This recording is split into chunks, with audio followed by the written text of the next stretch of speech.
Hello students. मैं हूं तरसेम जटैन और आप इस टाइम पे हो जटैन क्लासेस में।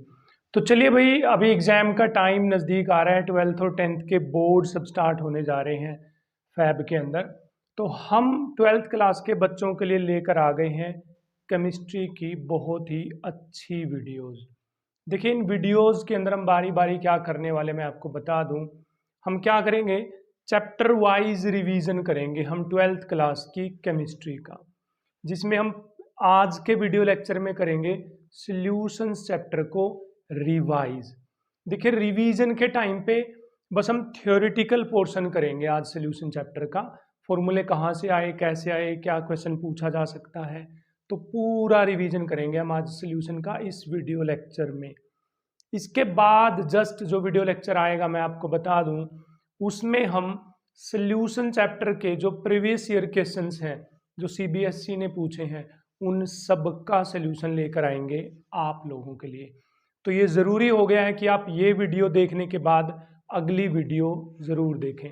तो चलिए बिना टाइम को वेस्ट किए स्टार्ट करते हैं चैप्टर सॉल्यूशंस का रिवीजन। Let's start.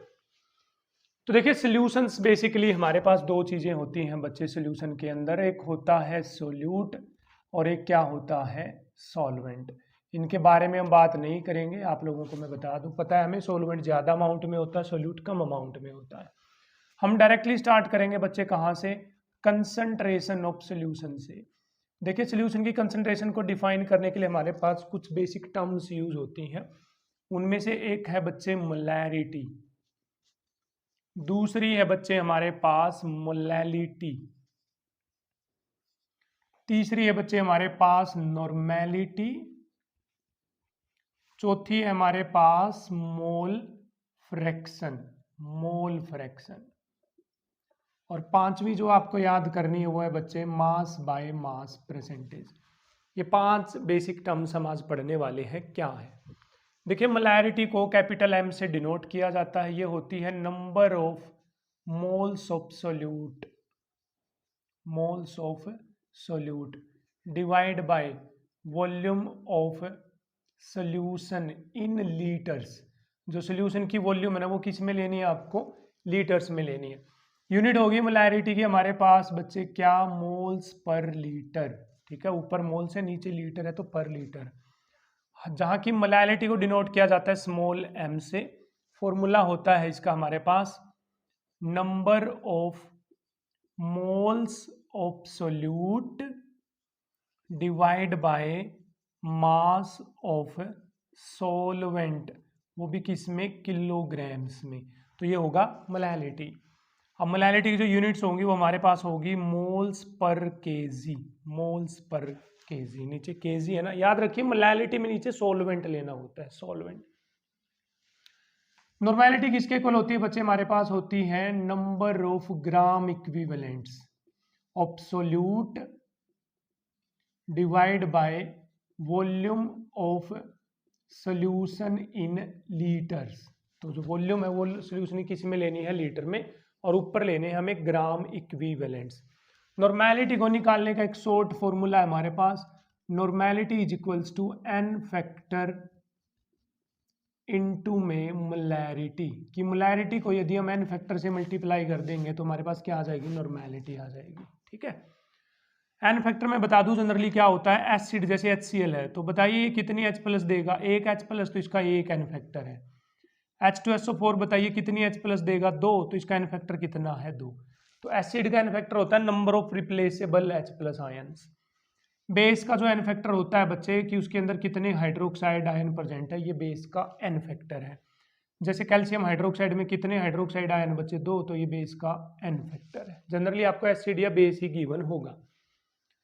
अब मोल फ्रैक्शन किसके इक्वल आता है बच्चे हमारे पास, मान लीजिए आपने ना इस कंटेनर में दो चीजें मिक्स करके ए और बी, तो यदि आपको ए का मोल फ्रैक्शन निकालना है तो डिनोट करेंगे एक्स ए से।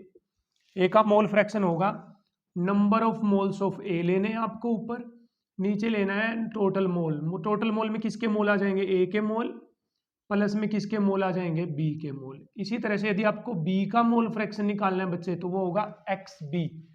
तो इसको निकालने का तरीका है number of moles of B divide by number of moles of A plus number of moles of B, that is total moles. Clear है?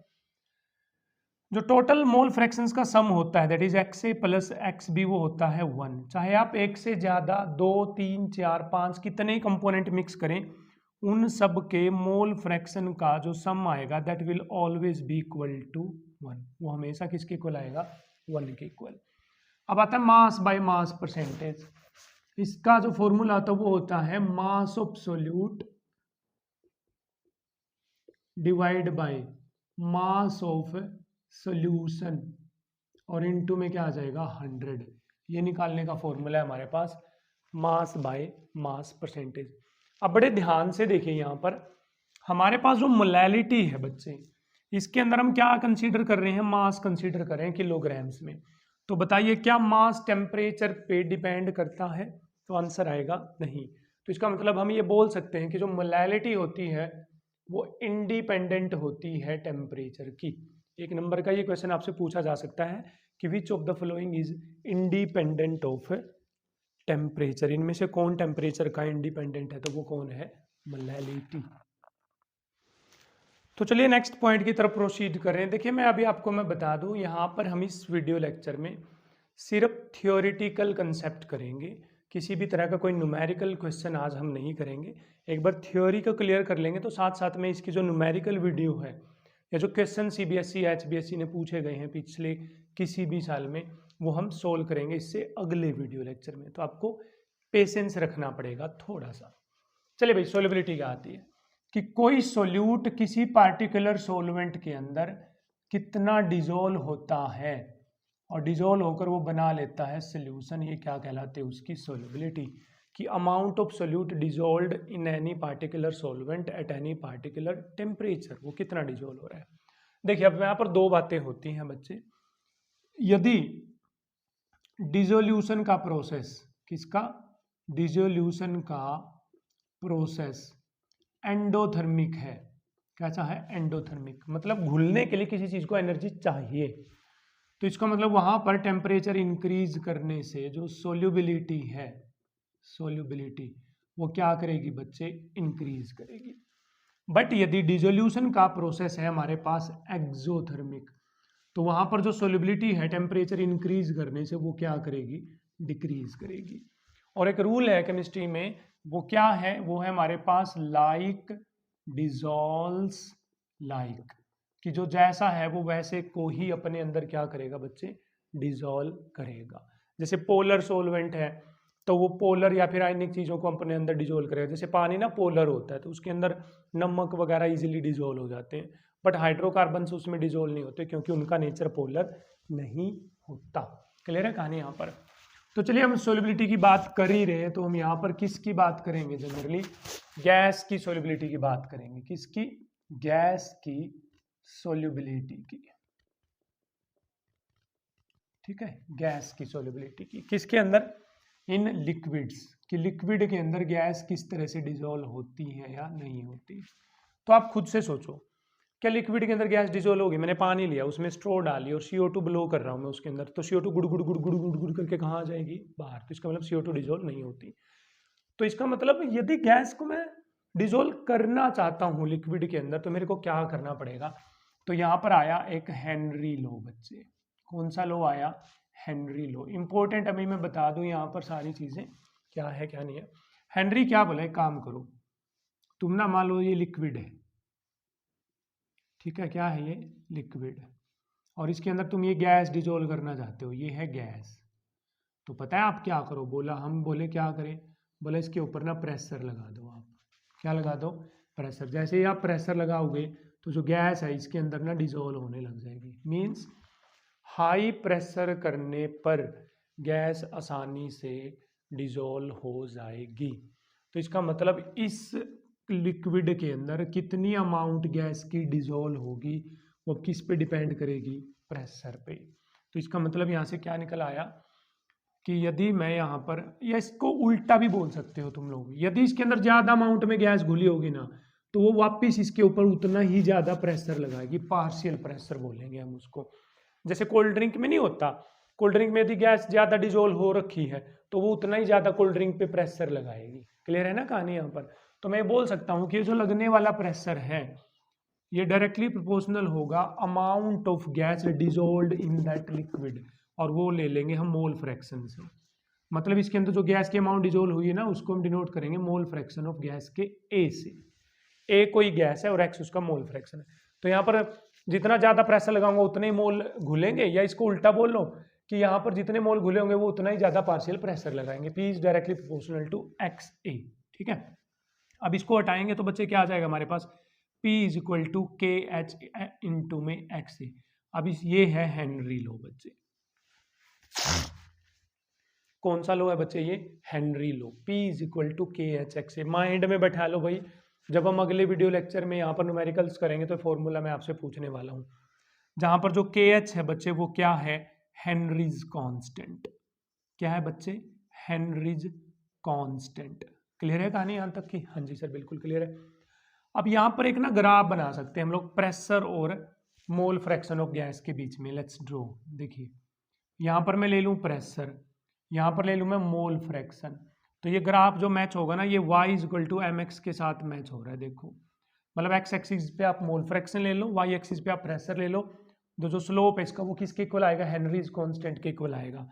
और ये जो ऐसी ऐसी स्ट्रेट लाइन होती है ये ओरिजिन से स्टार्ट होती है यहाँ से, और स्लोप इसका पॉजिटिव होता है, ये कहाँ जाएगी, ऊपर की तरफ। तो ये हेनरी लो का ग्राफ है, और इसका जो स्लोप है बच्चे, स्लोप वो क्या है बच्चे, के एच के इक्वल है। एक नंबर का क्वेश्चन पूछ सकते हैं आपसे कि बताइए इस ग्राफ का स्लोप क्या है, तो आपको आंसर देना है के एच। फिर आता है यदि मैं यहाँ से के एच की वैल्यू निकालना चाहूँ बच्चे तो वो क्या आएगी, पी डिवाइड बाई एक्स ए। आएगी या नहीं आएगी? तो देखिए एक एक नंबर के क्वेश्चन क्या आएंगे। टेम्परेचर यदि मैं इंक्रीज करूंगा तो बताओ क्या होगा। जब हम टेम्परेचर इंक्रीज करेंगे तो जो गैस घुली हुई है वो बाहर भाग जाएगी। सोचो भाई, लिक्विड के अंदर जो गैस घुली हुई है टेम्परेचर बढ़ाने से वो बच्चे कहाँ भाग जाएगी, बाहर। तो इसका मतलब जो अमाउंट ऑफ गैस है एक्स ए ये डिक्रीज हो जाएगा टेम्परेचर बढ़ाने से। तो टेम्परेचर बढ़ाओगे तो एक्स से डिक्रीज करेगा, तो जो के एच है वो क्या करेगा, इंक्रीज। तो एक नंबर का क्वेश्चन पूछ सकते हैं आपसे क्या, कि टेम्परेचर इंक्रीज करने से के एच की वैल्यू पे क्या इफेक्ट पड़ेगा। तो आप लिखेंगे के एच इंक्रीज करेगा, और उल्टा हो जाएगा यदि टेम्परेचर डिक्रीज करोगे तो के एच की वैल्यू भी क्या करेगी बच्चे, डिक्रीज करेगी हमारे पास। क्लियर है? तो what is Henry law? Henry law बात करता है गैस की सॉल्युबिलिटी के लिक्विड के अंदर, प्रेशर बढ़ाइए गैस को डिजोल्व करवाइए। सेकंड मैथमेटिकल एक्सप्रेशन क्या है, P equal to K H x. Third है फिर हमारे पास की के एच के ऊपर टेम्परेचर का क्या इफेक्ट पड़ेगा, टेम्परेचर बढ़ेगा के एच बढ़ेगा। ये ग्राफ आपको याद रखना है। फिर यहाँ से जो क्वेश्चन पूछा जाता है बच्चे वो है एप्लीकेशंस ऑफ हेनरीज लॉ पे। किस पे, एप्लीकेशंस पे। तो बारी बारी मैं एप्लीकेशन बता रहा हूँ आपको। पहली एप्लीकेशन है जब हम सांस लेते हैं बच्चे, सांस लेते हैं तो देखो फेफड़ों के अंदर ना प्रेशर बढ़ जाता है। तो जो ऑक्सीजन गैस हमारे फेफड़ों के अंदर गई वो ब्लड के अंदर आसानी से डिजोल्व हो जाती है, क्योंकि ब्लड कैसा होता है, लिक्विड। तो इन फंक्शंस ऑफ ब्लड, जो blood sorry functions of lungs, जो लंग्स के अंदर काम होता है उसके अंदर एप्लीकेशन है हेनरी लॉ की। सेकंड है बच्चे जो स्क्यूबा डाइवर्स होते हैं। कौन होते हैं, स्क्यूबा डाइवर्स, मतलब जो गोताखोर होते हैं, समुद्र में डुबकी लगाते हैं। तो याद रख लीजिए वो तीन गैसेस का मिक्सर लेकर जाते हैं हमारे अपने साथ जब वो डुबकी लगाते हैं सांस लेने के लिए। एक होती है नोबल गैस हीलियम, एक होती है नाइट्रोजन, और एक होती है ऑक्सीजन। क्लियर है? ये याद रखना, कई बार पूछ लेते हैं कि नाइट्रोजन और ऑक्सीजन के अलावा कौन सी गैस होती है, नोबल गैस हीलियम होती है। ठीक है, बट बच्चे देखो गोताखोर जब पानी के अंदर जाते हैं ना, ये पानी के अंदर है मान लीजिए, तो इनकी बॉडी पे पानी का प्रेशर लग रहा है, तो ये जो सारी गैस है ना पानी इनकी ब्लड के अंदर डिजोल्व हो जाती है आसानी से। लेकिन जैसे ये सरफेस पे आते हैं, सरफेस पे, तो क्या होता है, ये जो गैसेज है जो नसों में, देखो ये नसें दिख रही होगी ना आपको, इसमें डिजोल्व हुई थी, एकदम से बाहर आने की कोशिश करती है, क्योंकि प्रेशर तो हट गया। प्रेशर हट गया तो ये इस पे जो ये नसें हैं ना इनके ऊपर ना प्रेशर लगाने लग जाती हैं। तो इसके कारण ना जो नसें हैं थोड़ी थोड़ी ना फूल जाती हैं, और इस दिक्कत को जो ये हुई है वहां पर इसको कहते हैं बैंड्स। क्या कहते हैं, बैंड्स। तो याद रखिए स्क्यूबा डाइवर्स को होती है ये दिक्कत, जब वो सरफेस पे आते हैं तो उनकी बॉडी में ना बैंड्स पड़ जाते हैं। ठीक है, तीसरी जो एप्लीकेशन है बच्चे वो है हमारे पास सॉफ्ट ड्रिंक्स के अंदर। भाई जो सॉफ्ट ड्रिंक्स होते हैं वहां पर कौन सी गैस डिजोल्व की जाती है, carbon dioxide gas high pressure के साथ डिजोल्व की जाती है। क्लियर है? चौथी एप्लीकेशन जो हमारे पास यहाँ पर है बच्चे वो है जब हम हाई एल्टीट्यूड पे जाते हैं बच्चे, हाई एल्टीट्यूड पे मतलब पहाड़ों वगैरह पे, तो जैसे जैसे हम ऊपर जाएंगे तो एटमॉस्फेरिक प्रेशर वो क्या हो जाएगा, कम। क्या हो जाएगा, एटमॉस्फेरिक प्रेशर कम। अब देखिए हमारी बॉडी पे जो लगने वाला एटमॉस्फेरिक प्रेशर है कम, तो जो हम सांस लेंगे तो जो गैस की सोलिबिलिटी है ब्लड के अंदर वो कम हो जाएगी, क्योंकि प्रेशर कम होगा तो कम हो जाएगी। तो वहां पर हमें ना कुछ चक्कर टाइप आने लग जाता है, सिर दर्द करने लग जाएगा, चक्कर आने लग जाएंगे वहां पर। इस दिक्कत को कि वहां पर हमें चक्कर आने लग जाएंगे क्या कहा जाता है, एनक्सिया।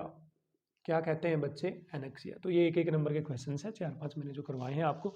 फिर आगे आपसे पूछ सकते हैं कि बताइए जो एक्वेटिक लाइव्स होती है जैसे मछलियां वगैरह है, ठीक है, इनको ना कौन से पानी में अच्छा लगता है, गर्म पानी में या ठंडे पानी में। तो आंसर आएगा बच्चे कोल्ड वाटर में इनको अच्छा लगेगा। क्यों क्यों क्यों, क्योंकि जो ठंडा पानी है ना उसके अंदर जो ऑक्सीजन की अमाउंट है, जो डिजोल्व्ड ऑक्सीजन है उसकी अमाउंट क्या होती है बच्चे, ज्यादा। और अमाउंट ज्यादा होगी तो उनको सांस लेने में कोई दिक्कत किसी भी तरह की नहीं होने वाली है। तो ये हमारे पास हेनरी लो। आई होप आपको अच्छे से क्लियर है। तो चलिए भाई नेक्स्ट पॉइंट की तरफ प्रोसीड करते हैं। हमारे पास वो है बच्चे रोल्ट्स लॉ। बिना टाइम वेस्ट करिए, रोल्ट्स लॉ का पहला केस पढ़ रहे हैं हम लोग, तो सुनिए उसमें क्या है। उसके लिए आपको कुछ बेसिक टर्म्स पता होनी चाहिए। मान लीजिए यहाँ पर मैं प्योर लिक्विड ले रहा हूँ ए। क्या है बच्चे, प्योर लिक्विड ए। तो अब होता क्या है एक्चुअली ना, यहाँ पर एक छोटी सी टर्म है वो वेपर प्रेशर आपको सीखना है। देखिए वेपर प्रेशर क्या है, ये कोई लिक्विड है बच्चे, इस लिक्विड के यहाँ से क्या बनेंगे, वेपर। वेपर बनेंगे तो ये मरकरी के ऊपर लगाएंगे प्रेशर, तो मरकरी का लेवल बढ़ेगा तो ये इस लिक्विड का क्या कहलाता है, वेपर प्रेशर। जब ये कब मापना है ये वेपर प्रेशर, जब ये लिक्विड और इसके वेपर इक्विलिब्रियम में आ जाए तब जो भी यहाँ पर प्रेशर आएगा वो इस लिक्विड का वेपर प्रेशर कहलाएगा। क्लियर है कहानी यहाँ तक, ठीक है। अब आइए, अब यहाँ पर क्योंकि प्योर ए ले रखा है हमने, प्योर ए, तो यहाँ पर जो प्योर ए का वेपर प्रेशर आगे से लिखा जाएगा उसको लिखा जाएगा पी नोट ए। इसका मतलब प्योर ए का वेपर प्रेशर। प्योर बी का होगा तो बच्चे लिखा जाएगा P note B, pure B का वेपर प्रेशर। मतलब प्योर यदि आ जाए ना दिमाग में बैठा लो आगे काम आएगा इसी चैप्टर के अंदर। P note A pure A का vapour pressure, P note B pure B का वेपर प्रेशर। अब तो सुनो, बड़े ध्यान से सुनिए। मान लीजिए इसके अंदर मैंने ना प्योर ए डाल रखा है, ए ए ए ए ए ए ए ए, तो ये ए बाहर जाएगा, तो जब ये बाहर जाएगा तो इसका जो प्रेशर आएगा वो आएगा पी नोट ए।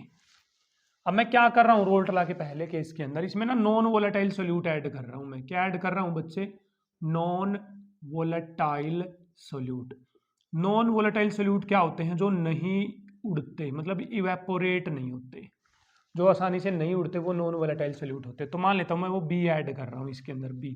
तो अब इससे होगा क्या बच्चे, इससे क्या होगा, देखो जहां पर आपको ये ए दिखाई दे रहा है वहां पर कहीं कहीं पर ए की जगह क्या आ जाएगा, बी आ जाएगा। ठीक, कहीं पर ए कहीं पर बी आ जाएगा। अब आप खुद सोचो, अब यहां पर ए तो जल्दी बाहर आ रहा था, क्यों आ रहा था, वो प्योर ए था। बट यहां पर ए के बॉन्ड किससे बनने लग गए हैं, बी से। तो बी कैसा है, जो नहीं उड़ता। तो बी बोला, पता है क्या बोलेगा, बी बोलेगा ना मैं तो उड़ूंगा ना ए तुझे मैं उड़ने दूंगा। तो क्या यहाँ से ए उड़ पाएगा, तो आंसर है नहीं। अभी तो उड़ेगा ही नहीं, तो यहाँ से ए उड़ सकता है। तो बताओ यहाँ पर तो ज्यादा ए उड़ रहा था तो इसलिए उसका प्रेशर था पी नोट है, क्योंकि वो प्योर था। बट यहाँ पर प्योर तो रहा नहीं है ये ए। अब बी ने इसको पकड़ लिया, बी बोल रहा है कि ना मैं उड़ूंगा ना मैं उड़ने दूंगा। तो यहाँ पर जो ए का प्रेशर आएगा वो बोल लिखा जाएगा पी ए। इसको बोला जाता है बच्चे पार्शियल प्रेशर। कौन सा प्रेशर बच्चे, पार्शियल प्रेशर। जैसे यहाँ पर भाई यदि मैं अकेला बैठा हूँ कमरे में तो मेरा अकेले का शोर बाहर जाएगा, तो वो है मेरा प्योर का शोर।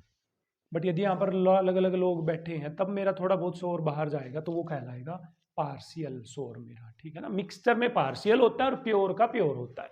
अब बताओ प्योर का वेपर प्रेशर ज्यादा होगा या पार्शियल प्रेशर ज्यादा होगा यहाँ पर, तो आंसर आएगा ये ज्यादा होगा, पी नोट ए ज्यादा होगा किससे, पी ए से। कमेंट बताओ ये क्यों होगा, क्योंकि पी नोट ए में तो प्योर ए था तो वो आसानी से उड़ रहा था। पी ए में कौन आ गया है, बी ने उसको पकड़ लिया और बी उड़ने नहीं दे रहा उसको, तो वेपर प्रेशर में कमी आ जाएगी। तो कितनी कमी आएगी, पी नोट ए में से क्या घटा दूं मैं बच्चे, पी ए घटा दूं, है ना, उतनी ही कमी आएगी या नहीं आएगी, बिल्कुल आएगी सर। अब आप खुद बताओ, बड़े आराम से बताना है। यहां पर ए का प्रेशर ज्यादा तब होगा ना जब इसके अंदर ए की अमाउंट ज्यादा होगी। बोलो बोलो बोलो बोलो, जितनी ज़्यादा ए की अमाउंट होगी उतना ही ज़्यादा ए का क्या होगा, प्रेशर। तो जो पार्शियल प्रेशर ऑफ ए है वो डायरेक्टली प्रोपोर्शनल आ गया amount of A that is mole fraction of A के डायरेक्टली प्रोपोर्शनल। अब डायरेक्टली प्रोपोर्शनल को हटाएंगे तो बच्चे हम लेकर आएंगे कांस्टेंट, और वो है पी नोट ए, क्योंकि पी नोट ए कांस्टेंट होता है, क्योंकि प्योर का वेपर प्रेशर कांस्टेंट होता है, इनटू में आ गया एक्स ए। तो बोलिए पी ए की वैल्यू क्या आ गई, पी नोट ए इंटू में एक्स में। इसी तरह से यदि मैं पार्शियल प्रेशर और बी की वैल्यू निकालना चाहूँ तो क्या आती है, पी नोट बी इंटू में एक्स बी। आप किसी का भी पार्शियल प्रेशर निकालना चाहो तो उसके प्योर का प्रेशर इंटू में मोल फ्रैक्शन आ जाएगा। तो बताओ यहाँ पर जो पी नोट ए है ये तो पी नोट ए रहेगा बच्चे, पी ए की जगह वैल्यू क्या पुट कर दूं मैं, पी नोट ए इंटू में एक्स से पुट कर दूं, यस और नो। अब पी नोट ए कॉमन आ गया, यहाँ से पी नोट ए आ गया कॉमन, तो 1 माइनस एक्स से बच गया। पी नोट ए के मैं लेफ्ट साइड में ले आऊँ तो क्या हो जाएगा, पी नोट ए माइनस में P A divide by P note A equal to 1 minus X A. तो क्या हो गया बच्चे, पी नोट ए माइनस में P A divide by P note A. बताओ 1 माइनस एक्स से क्या होता है, एक्स बी होता है, नहीं होता है सर, बिल्कुल होता है। अब बताओ पी नोट ए माइनस में P A divide by P note A. बताओ मोल फ्रैक्शन ऑफ बी का फॉर्मूला क्या था, number of moles of B divide by total mole that is A के मोल प्लस में बी के मोल। तो ये जो फॉर्मूला है ये आ गया बच्चे आर एल वी पी का, इसको बोला जाता है relative lowering of vapour pressure. Lowering of vapour pressure का मतलब क्या है, सुनिए, कि किसी नॉन वोलेटाइल सोल्यूट के ऐड करने से वेपर प्रेशर में कमी आ जाना लोअरिंग ऑफ वेपर प्रेशर कहलाती है। तो अब ये फॉर्मूला भी आप याद कर लीजिए। तो आप बताइए जो लोअरिंग ऑफ वेपर प्रेशर वो किस पे डिपेंड कर रही है, number of moles of B. B क्या था बच्चे, सोल्यूट था या नहीं था, देखो बी क्या था, सोल्यूट था या नहीं था। तो जब किसी सोल्यूशन की प्रॉपर्टी सोल्यूट की अमाउंट या सोल्यूट के नंबर ऑफ मोल्स पे डिपेंड करती है तो ऐसी प्रॉपर्टीज को बोला जाता है बच्चे कोलिगेटिव प्रॉपर्टीज। कौन सी प्रॉपर्टी बोलते हैं, कोलिगेटिव प्रॉपर्टी। तो हमने पहली प्रॉपर्टी कर ली आज हमने, वो क्या करी है, R L V P that is relative lowering of vapour pressure. Formula याद रखिएगा भाई, ये वाला काम आएगा आगे जब हम सेकंड वीडियो बनाएंगे इस चैप्टर की।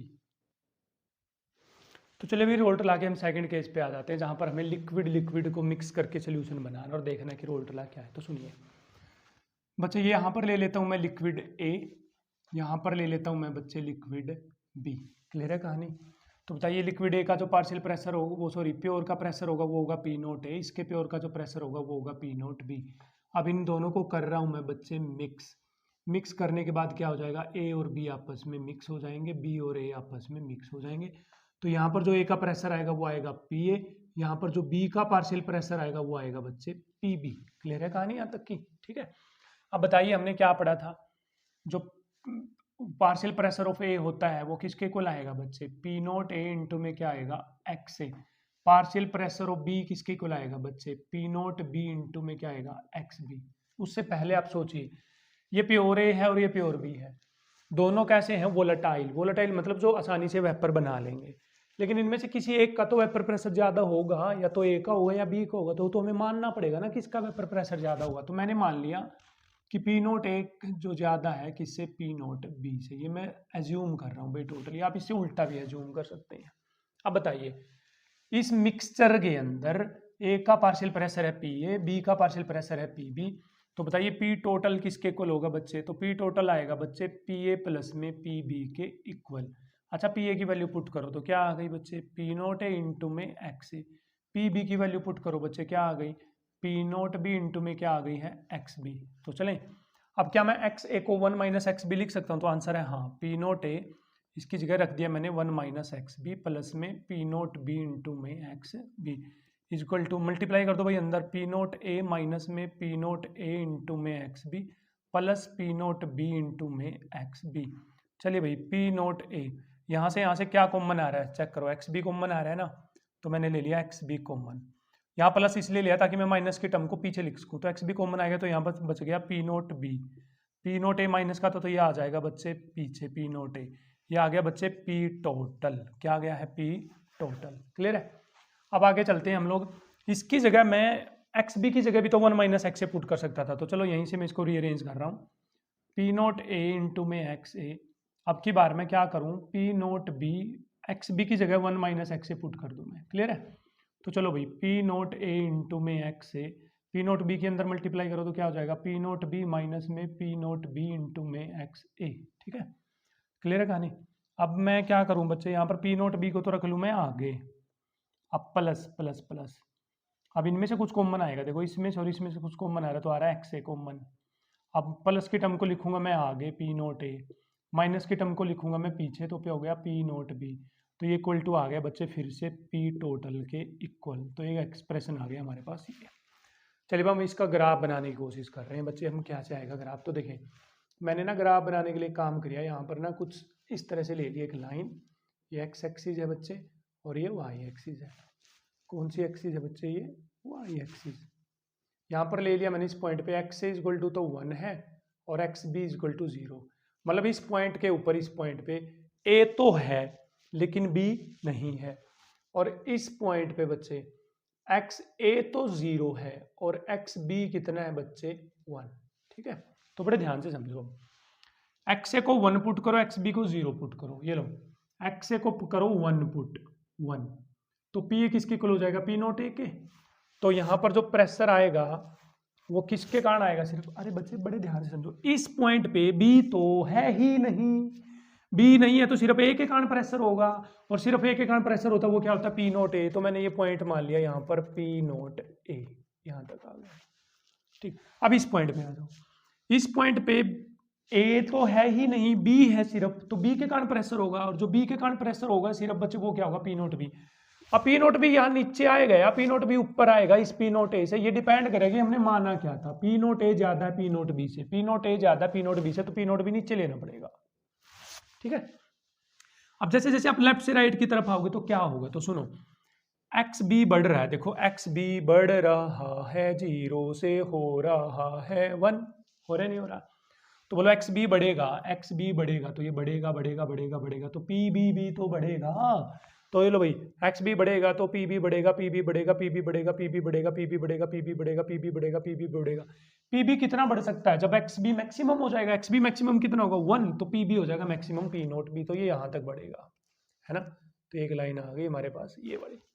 अब इधर से उधर चलो, टमक टमक टमक टमक, तो क्या होगा, एक्स ए बढ़ रहा है, देखो 1 की तरफ जा रहा है, तो एक्स ए बढ़ेगा तो बच्चे बढ़ता जाएगा कहाँ तक, पी ए पी नोट ए तक बढ़ेगा। तो यहाँ से एक्स ए बढ़ेगा तो ये बढ़ता जाएगा बढ़ता जाएगा बढ़ता जाएगा बढ़ता जाएगा बढ़ता जाएगा, पी नोट ए तक बढ़ेगा, है ना। तो ये जो ग्राफ आ गया बच्चे आ गया है P B is equal to P note B into में एक्स बी, और ये ग्राफ आ गया बच्चे क्या, पी नोट ए इंटू में x A is equal to P A. Clear है। अब इस नीचे वाली स्ट्रेट लाइन पे आते हैं, ये दो और बनाई है, देखो यहाँ पर क्या क्या है, ये स्ट्रेट लाइन को कंपेयर करिए इसको ना, y is equal to M x plus C, है ना। मतलब एक्स एक्सिस पे होना चाहिए एक्स बी, सी क्या होता है बच्चे, स्ट्रेट लाइन वाई एक्सिस को किस पॉइंट पे काटती है, पी नोट ए पे, तो पी नोट ए को सर्कल कर लो, ये कर लिया सर्कल। अब स्लोप क्या है बच्चे इसका, एम, एम देखो नेगेटिव है पॉजिटिव है, पी नोट बी में से पी नोट ए घटाओ, पी नोट बी छोटा है पी नोट ए बड़ा है, तो पी नोट बी में से पी नोट ए घटाओ तो माइनस का साइन आएगा, तो स्लोप यहाँ पर है नेगेटिव, तो इसका मतलब ये यहाँ से स्ट्रेट लाइन जाएगी नीचे की तरफ, कहाँ जाएगी बच्चे, नीचे की तरफ, है ना। अब ये देखो, अब इस स्ट्रेट लाइन के ऊपर आओ, ये स्ट्रेट लाइन होगी बच्चे y is equal to M x plus में सी, पी नोट बी से स्टार्ट, तो पी नोट बी को सर्कल कर लो, ये नहीं। अब इसके स्लोप की वैल्यू देखो पॉजिटिव है negative, P note A minus P note B, P note A बड़ा है पी नोट बी से, तो P note A minus P note B क्या आएगा, पॉजिटिव, तो ये लाइन जाएगी बच्चे ऊपर की तरफ, कहाँ जाएगी, ऊपर की तरफ, स्टार्ट यहाँ से होगी ऊपर जाएगी, स्टार्ट यहाँ से होगी जाएगी नीचे। अब चेक करो क्या ये लाइन और ये लाइन दोनों सेम है, हाँ जी सेम है, ये यहाँ से आई है नहीं है, ये पी टोटल से बिल्कुल आई, तो ये और ये सेम है, तो इसका मतलब ऐसा कुछ नहीं होने वाला, ये लाइन नीचे जाएगी और ये लाइन ऊपर आएगी, इसका मतलब ये दोनों लाइन सेम है, तो ये लाइन आएगी यहाँ पर, तो ये लाइन है बच्चे पी टोटल की, that is P A plus में पी बी की, तो ये है बच्चे रोल्ट लॉ का ग्राफ, है ना। ऐसे सॉल्यूशंस जो रोल्ट लॉ को फॉलो करते हैं बच्चे वो कहलाते हैं हमारे पास आइडियल सॉल्यूशंस, क्या कहलाते हैं, आइडियल सॉल्यूशन। क्लियर है कहानी, तो ये ग्राफ था, तो चलिए अब धीरे धीरे चलते हैं हम लोग नॉन आइडियल सॉल्यूशन की तरफ, ठीक है ना। तो नॉन आइडियल दो तरह के होते हैं, एक ऐसे होते हैं जो पॉजिटिव डेविएशन शो करते हैं, और एक होते हैं बच्चे हमारे पास जो कौन सी डेविएशन शो करते हैं, नेगेटिव डेविएशन, ठीक है। चलिए भाई, तो जहाँ अब हम चल रहे हैं बच्चे कहाँ पर, नॉन आइडियल सॉल्यूशंस की तरफ चलते हैं भाई। देखिए फिर क्या होगा, अब बच्चे क्या होगा, बड़े ध्यान से समझो, मैं रोल्ट लॉ का ये ग्राफ बना रहा हूँ यहाँ पर जो अभी अभी हम बना कर आए हैं, ठीक है।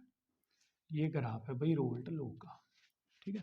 यहाँ पर था बच्चे पी नोट ए, यहाँ पर था बच्चे पी नोट बी, यहाँ पर था एक्स इज इक्वल टू 1, यहाँ पर था बच्चे x B is equal to 1, और ये था बच्चे P total is equal to P A plus में पी बी, और ये वाला ग्राफ था पी बी का, और ये वाला ग्राफ था पी ए का।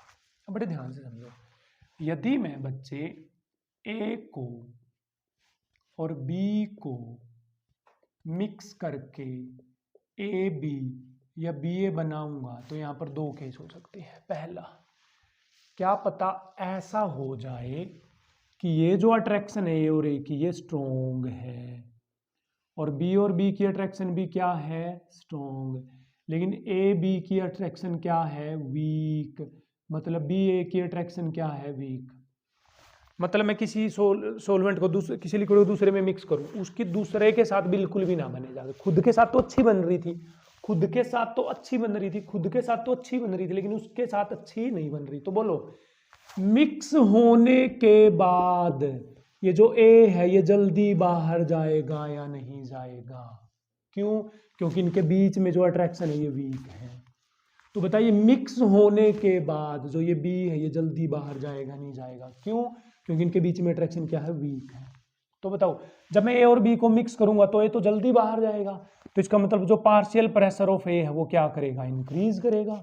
मतलब बी भी जल्दी बाहर जाएगा तो पार्शियल प्रेशर ऑफ बी क्या, इंक्रीज करेगा। ये कब होगा? जब ए बी की अट्रैक्शन बच्चे वीक होगी, किससे, ए से और बी से। तो बताओ, ए का प्रेशर बढ़ेगा तो पी टोटल बढ़ेगा, क्योंकि पी टोटल तो पी ए के इक्वल है प्लस में पी बी के इक्वल। पी बी बढ़ेगा तो पी टोटल बढ़ेगा, पी टोटल बढ़ेगा तो बच्चे क्या हो जाएगा, इस केस में हमारा जो ग्राफ है वो कैसा आ जाएगा, बच्चा लोग सुन लो।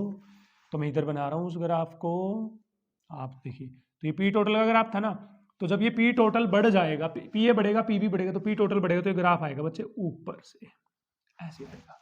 तो बताओ, ये वाला ग्राफ किसका था, पी बी का। तो पी बी भी तो बढ़ रहा है, तो ये भी ग्राफ कहाँ से आएगा बच्चा, ऊपर से। तो बताओ, पी ए भी तो बढ़ रहा है ना, तो बच्चे ये जो पी ए वाला ग्राफ है ये वाला भी कहाँ से आएगा बच्चे, ऊपर से। तो इसको कहते हैं बच्चे पॉजिटिव डेविएशन शो करना। कौन सी डेविएशन शो करना, पॉजिटिव। ये केस तब होगा। लेकिन बच्चे ऐसा भी तो हो सकता है कि ए के बीच में जो अट्रैक्शन है वो क्या हो, वीक हो, और बी की जो अट्रैक्शन है बच्चे वो क्या हो, वीक हो। लेकिन जो ए बी और बी ए की अट्रैक्शन है वो क्या हो, स्ट्रॉन्ग हो। क्या हो, स्ट्रॉन्ग। तो उस केस में क्या होगा बच्चे, देखते हैं। देखिए उस केस में क्या होगा। अब ए और बी के बीच में स्ट्रॉन्ग अट्रैक्शन होगी तो ना ए बाहर जा पाएगा ना बी बाहर जा पाएगा। तो इससे होगा क्या बच्चे, जो प्रेशर ऑफ ए है मिक्सचर के अंदर ये कम हो जाएगा, प्रेशर ऑफ बी है, जो पार्शियल प्रेशर ऑफ बी है वो भी क्या हो जाएगा, कम। तो हमारे पास ग्राफ में आ जाएगी गढ़ वाली बर्ड। क्या बच्चा, क्या क्या क्या क्या जो, अब बताइए, पी टोटल, पी ए भी घट गया पी बी भी घट गया तो पी टोटल भी घट जाएगा, तो ये ग्राफ आ जाएगा बच्चे नीचे से।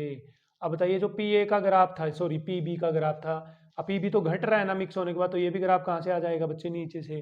अब बताइए, जो पी ए का ग्राफ था बच्चे ये भी तो कहाँ से आएगा, अब नीचे से आएगा। कहाँ से आएगा, नीचे से। क्लियर? तो ऐसे डेविएशन को कहते हैं नेगेटिव डेविएशन। क्या कहते हैं, नेगेटिव डेविएशन। और ये दोनों किसको शो करते हैं, नॉन आइडियल सॉल्यूशन को। अब एग्जाम्पल पे आते हैं कि नॉन आइडियल और आइडियल के एग्जाम्पल कैसे याद करेंगे। तो सुनिए बात ध्यान से, एक ट्रिक याद रखेंगे आप, AC एक जैसा है, AC एक जैसा है। ए का मतलब है बच्चे एसिड, सी का मतलब है बच्चे क्लोरोफॉर्म। क्या है, क्लोरोफॉर्म। यदि कहीं पर एसिड और क्लोरोफॉर्म दिख जाए आपको तो वो नेगेटिव डेविएशन के एग्जाम्पल होते हैं। जैसे आपसे कहें कि एसिड प्लस वाटर, बताओ कौन सी डेविएशन का एग्जाम्पल है, तो आंसर आएगा नेगेटिव डेविएशन। आपसे कह दें कि एसिटिक एसिड है प्लस में पानी है, बताओ किसका एग्जाम्पल है, नेगेटिव डेविएशन का। आपसे कह दे बच्चे CHCl3 प्लस में CH3COCH3 है, तो समझ जाना CHCl3 क्या है बच्चे, क्लोरोफॉर्म। तो किसका एग्जाम्पल है, नेगेटिव डेविएशन का। क्लियर है ना कहानी? अब आते हैं एक जैसा का मतलब। यदि कहीं दो एग्जाम्पल में कुछ एक जैसा सा लग रहा हो आप लोगों को, जैसे जैसे जैसे मैं कहूँ आपसे ये टोलुइन है, क्या है, टोलुइन, और ये है बच्चे बेंजीन, तो बताओ दोनों में बेंजीन बेंजीन कॉमन आ गया, एक जैसा जुगाड़ आ गया। ठीक, तो ये ना आइडियल सॉल्यूशन के एग्जाम्पल होते हैं। किसके, आइडियल सॉल्यूशन के। जैसे एन हेक्सेन और प्लस में कह दिया आपको एन हेप्टेन, तो बोलो दोनों में एन एन आ गया, नहीं आ गया, एन एन, तो एक जैसा जुगाड़ आ जाए तो किसका एग्जाम्पल है वो, आइडियल सोल्यूशन का। अब बोलो एसिड क्लोरोफॉर्म तो नेगेटिव डेविएशन, जुगाड़ एक जैसा है तो आइडियल सोल्यूशन। अब जो बच गए वो किस में आ जाएंगे बच्चे, पॉजिटिव डेविएशन में। फिर भी मैं याद करवा देता हूँ, यदि कहीं पर अल्कोहल आ जाए बच्चे, जैसे इथेनॉल, मिथेनॉल, प्रोपेनॉल, तो इसका मतलब वो आएंगे हमारे पास पॉजिटिव डेविएशन के एग्जाम्पल। क्लियर है कहानी? हाँ जी सर बिल्कुल क्लियर है। तो चलिए भाई यहाँ पर हम डिफरेंस पढ़ लेते हैं आइडियल और नॉन आइडियल सॉल्यूशंस के बीच में क्या है। तो भाई यहाँ पर लिख लेता हूँ मैं आइडियल, यहाँ पर लिख लेता हूँ मैं नॉन आइडियल। और नॉन आइडियल में भी दो तरह का, पॉजिटिव डेविएशन और बच्चा नेगेटिव डेविएशन। क्लियर है? आइडियल सॉल्यूशन वो होते हैं बच्चे जो रोल्ट लॉ को फॉलो करते हैं, ये रोल्ट लॉ को फॉलो नहीं करते बच्चे। आइडियल सॉल्यूशन वो होते हैं जहाँ पर ए की अट्रैक्शन बी की अट्रैक्शन के इक्वल आ जाए और ए बी की अट्रैक्शन के इक्वल आ जाए। लेकिन नहीं, पॉजिटिव कब होगा बच्चे, जब ए बी की अट्रैक्शन क्या होगी, वीक, किससे, ए से और बी से, तब होगा पॉजिटिव डेविएशन।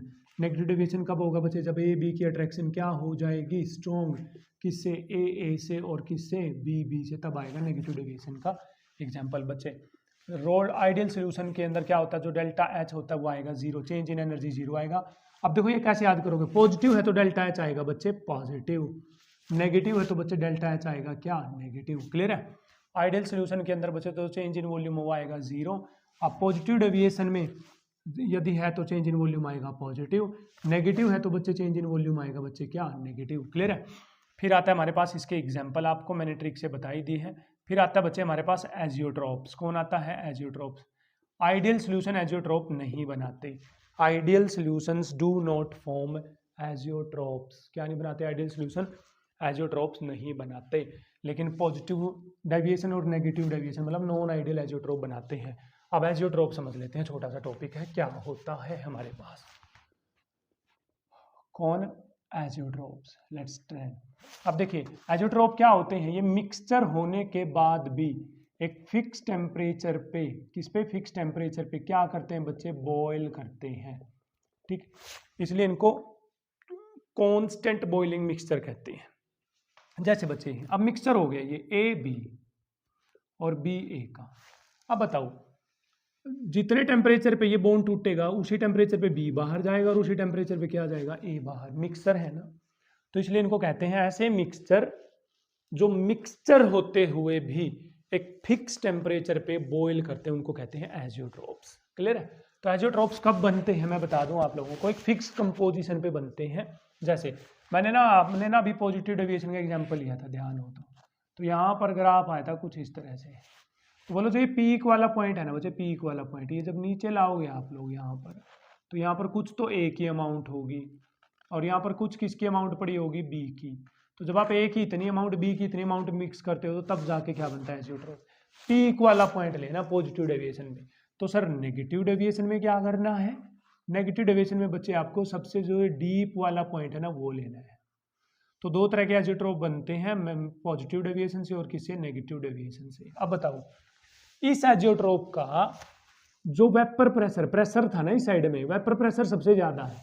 अब बोलो जिसका प्रेशर ज्यादा होगा उसका बॉइलिंग पॉइंट कम होगा, नहीं होगा, क्योंकि प्रेशर ज्यादा, वो तो जल्दी जल्दी बाहर भाग रहा है, तो उसका बॉइलिंग पॉइंट कम होगा। इसलिए इनको बोला जाता है, इनका बॉइलिंग पॉइंट कम है तो इसलिए इनको बोला जाता है minimum boiling azeotropes, minimum boiling azeotropes बोला जाता है। अब इस पे आओ, इनका वेपर प्रेशर कम है तो अट्रैक्शन स्ट्रॉन्ग है, तो इनको बॉईल करने के लिए ज्यादा टेम्परेचर देना पड़ेगा, इसलिए इन एजियोट्रॉप को बोला जाता है बच्चे मैक्सिमम बॉइलिंग एजियोट्रॉप्स। क्लियर है? तो यहाँ से क्वेश्चन ये भी आ सकता है, इनमें से बताइए कौन एजियोट्रोपिक मिक्सचर बनाएगा, तो वहां पर दे सकते हैं आप लोगों को, नॉन आइडियल के एग्जाम्पल होने चाहिए, वही बनाएंगे हमारे पास। क्लियर है भाई?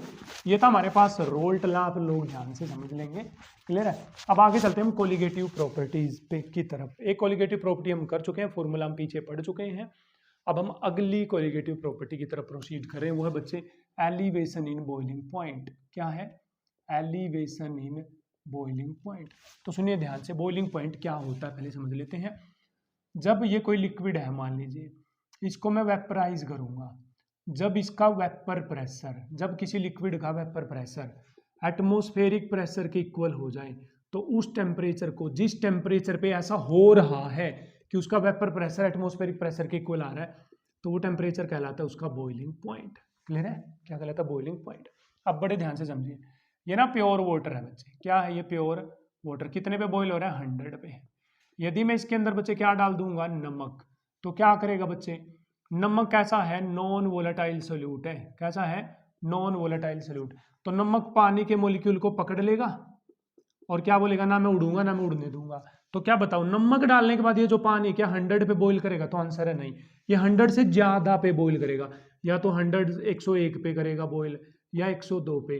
तो जितना ये ज्यादा टेम्परेचर आएगा इसका बॉईल करने का, वही है एलिवेशन। एलिवेशन मैंने बढ़ना, कि इसका बॉइलिंग पॉइंट बढ़ गया है।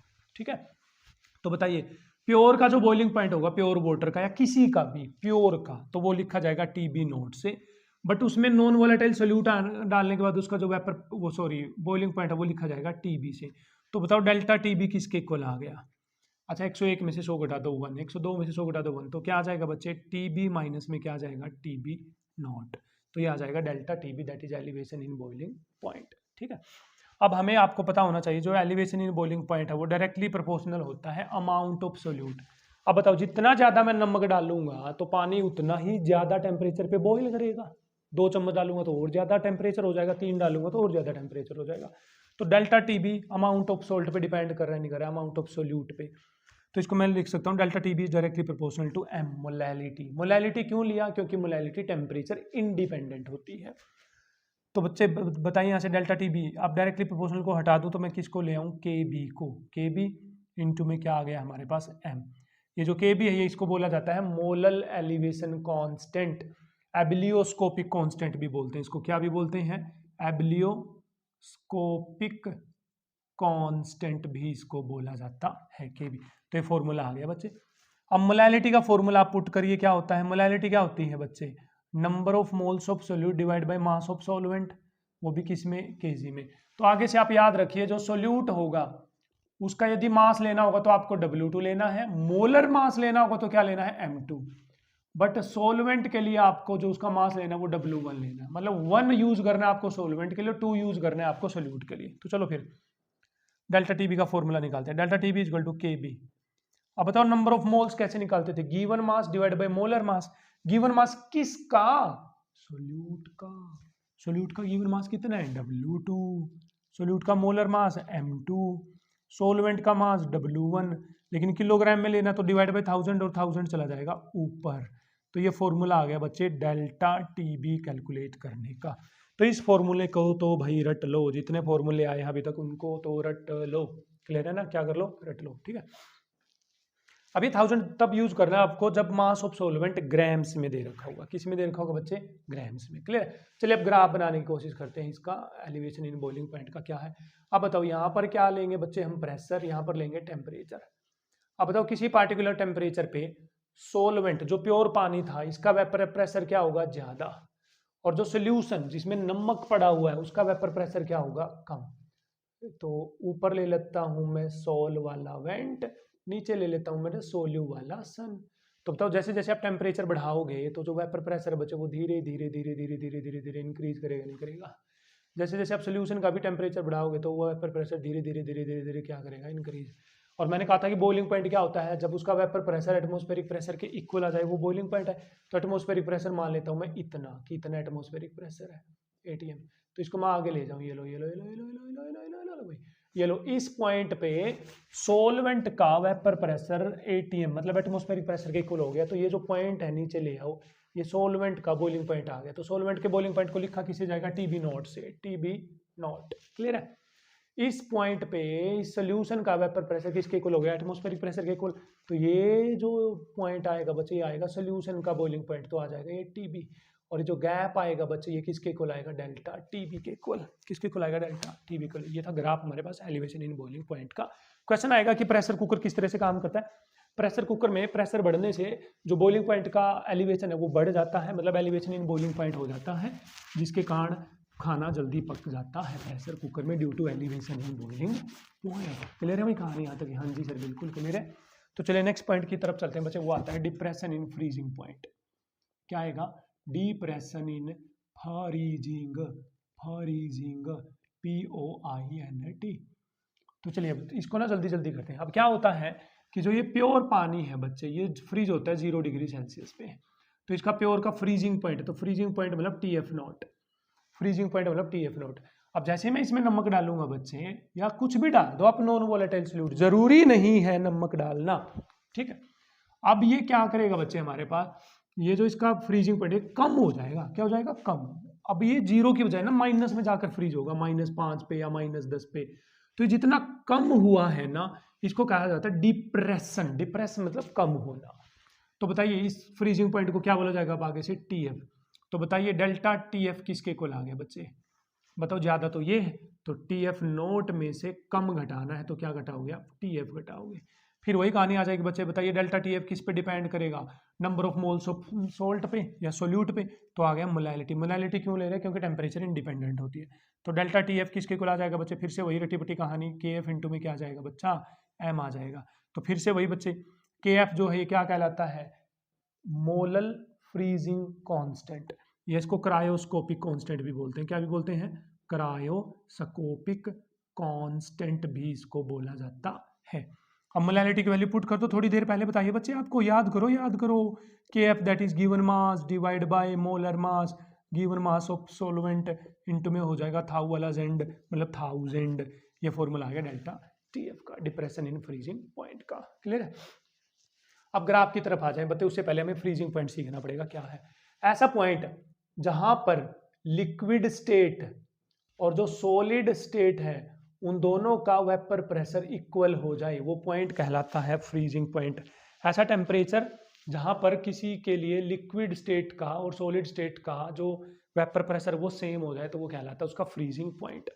तो चलिए अब इसका ग्राफ बनाने की करते हैं बच्चा कोशिश। यहाँ पर आएगा बच्चे प्रेशर, यहाँ पर क्या आएगा बच्चे, टेम्परेचर। अब बताइए फ्रीज करेंगे तो ज्यादा टेम्परेचर से कम टेम्परेचर की तरफ आएंगे ना, तो ग्राफ इस साइड से चलेगा इसका। तो बताओ किसी हाई टेम्परेचर पे सोलवेंट यानी कि प्योर वाटर, ये सोल्यूशन है बच्चा, और ये क्या है बच्चे, सॉल्वेंट है। तो बताओ किसका वेपर प्रेशर ज्यादा होगा, सोलवेंट का, सोल्यूशन का, तो आंसर आएगा सोलवेंट का, क्योंकि उसमें नमक तो पड़ा नहीं हुआ। तो सोलवेंट का वेपर प्रेशर ज्यादा है, सोल्यूशन का वेपर प्रेशर क्या है, कम। सोलवेंट, सोल्यूशन, ठीक है। अब बताओ जैसे जैसे मैं टेम्परेचर करूंगा तो वेपर प्रेशर कम होगा, तो बताइए सोलवेंट का वेपर प्रेशर कम कम कम कम हो रहा है। मान लेते हैं इस पॉइंट के बाद ये फ्रीज होना शुरू कर रहा है, तो फ्रीज होगा तो एकदम वेपर प्रेशर कम हो जाएगा, एकदम से कम हो जाएगा। तो बताइए यहाँ पर ये क्या था बच्चा, लिक्विड, यहाँ पे क्या हो गया, ये सॉलिड है।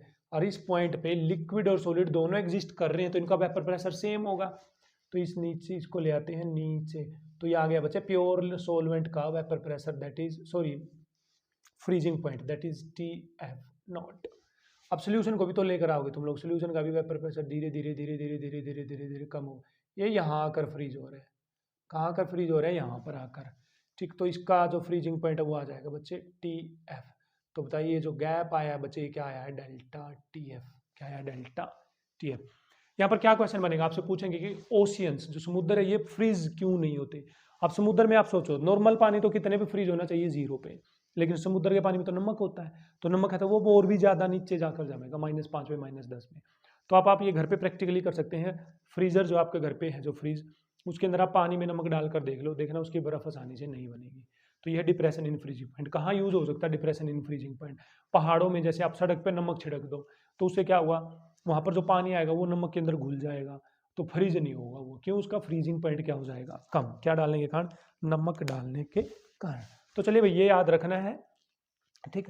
तो बताइए जो डेल्टा TF हो किस पे डिपेंड कर रही है, अमाउंट ऑफ सोल्यूट पे, तो इसका मतलब delta TF that is depression in freezing point भी क्या है, कोलिगेटिव प्रॉपर्टी है। क्लियर। चलिए भाई अच्छी बात है, नेक्स्ट पॉइंट की तरफ या फिर नेक्स्ट कोलिगेटिव प्रॉपर्टी की तरफ चलते हैं बच्चे। हम वो आ जाता है हमारे पास ऑस्मोटिक प्रेशर। क्या आती है बच्चे हमारे पास, ऑस्मोटिक प्रेशर, डिनोट करते हैं इसको पाई से, ठीक है, पाई से। भाई वीडियो जो लेक्चर कैसा लग रहा है आपको, यदि आपको मज़ा आ रहा है वीडियो लेक्चर में रिवीजन करते टाइम, तो आप हमें कमेंट में जाएं और कंजूसी ना बरतें और हमें बताएं कि वीडियो लेक्चर कैसा लग रहा है। और यदि आप चाहते हो कि सीरीज चलती रहे तो हमें हमारा हौसला बढ़ाना जरूरी है भाई।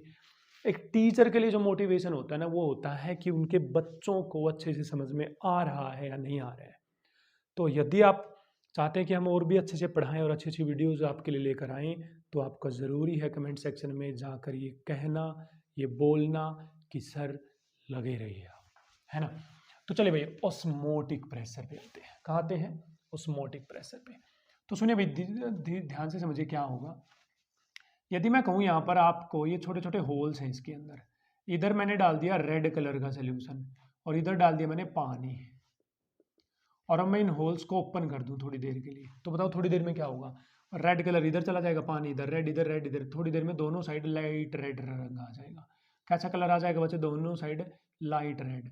इसको कहते हैं सिंपली डिफ्यूजन। क्या कहते हैं? डिफ्यूजन। मतलब आप इधर जाओ, उधर जाओ, इधर जाओ, उधर जाओ, कुछ नहीं है, डिफ्यूजन है। क्या है? डिफ्यूजन। लेकिन यदि मैं अब की बार बच्चे ये कर दूं, यहाँ पर मैं सेमी परमिएबल मेम्ब्रेन लगा दूं, SPM, सेमी परमिएबल मेम्ब्रेन, और इधर ले लूं मैं बच्चे पानी, प्योर वाटर, और इधर ले लूं मैं बच्चे सोल्टेड